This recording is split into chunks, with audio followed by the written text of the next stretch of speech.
Deanna again. Okay, with another episode of the Adoption Stories, and we're going to talk about the attitude of entitlement. I think when you're adopting older children, especially, one of our fantasies as parents is that we think that they're going to be so excessively appreciative, that it's going to be one of these things where they're like, we're so grateful, it's so awesome, thank you, thank you, thank you.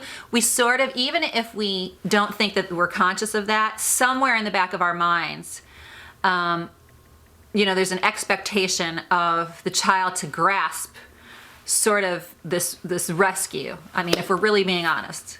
And that's our own flaw, but the truth is that, for example, my children in Africa, they were in an orphanage actually where all the kids would talk about these grandiose concepts of America, this grandiose concept of America and living in America, that they would all have their own room, that they would have money to burn, that they would have as many toys as they want, that they would able to have as many clothes, all of this type of thing. So their expectations and their fantasies are so blown out of proportion. The other thing is, if you imagine constantly having things stripped away from you, we go back to this projection thing that I talked about in the previous episode. Basically what happens sometimes is that their anger and having things ripped away from them is projected onto you. So as you're starting to give them things, they still think that it's not enough because they relate that to all that they've lost.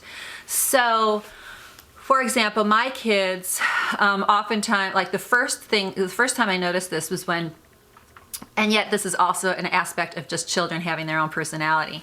I had brought all of these clothes over to Ethiopia, brand new clothes that I thought were gorgeous for little girls, and the girls, well, all the kids in Ethiopia in my orphanage that we went to, they had to return every item of clothing. They basically came with nothing to us, with the exception of a few little notes that we had sent to them that they kept, and some pictures that we had sent to them that they kept. That's all that they came with us. So we brought these clothes. So I hand Ella, who was 6 at the time, but many of you know her personality. She's just got this beautiful, expressive personality. I hand her this dress, and she puts it on, and she goes, "I no like pink." She could barely speak English.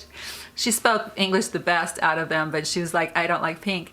And I remember being taken aback a bit and simultaneously getting a kick out of it, because I thought, oh my gosh, she has no clothes. So why is she saying to me she doesn't like pink? I'm thinking she should just appreciate that she has new clothes. But then on the other hand, I was so impressed with her because I'm like, wow, and impressed actually with the whole thing, that children have their opinions regardless of coming from nothing as far as what they want to wear and how they want to express themselves.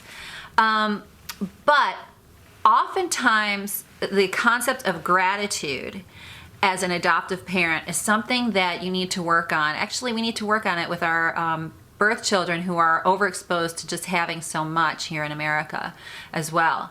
The concept of gratitude and how important simple things are doesn't come easily. So it's not like they automatically see you as somebody who has brought them into this awesome place.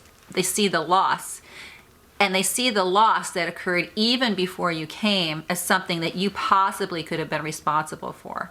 Not really grasping. I mean, they're experiencing the awful pain of, let's say, their grandparents or somebody bringing them to an orphanage. And this comes after they've already experienced a death in their family with their parents. So children oftentimes that are adopted don't express gratitude, and they don't get that right away. And a spirit of gratitude and a spirit of gratefulness, gratitude, is something that actually has to be taught and learned and modeled. I would say one way to just make sure that your children sort of get it is to really be careful with how many gifts you're giving to them at one time, and make sure your friends know that. If they really feel, your friends want to feel like they want to give something, have them give gift cards to the parents, so that the parents can decide, because as children start to get things, they're not learning the lesson of the beauty and the importance of the relationship building time that they have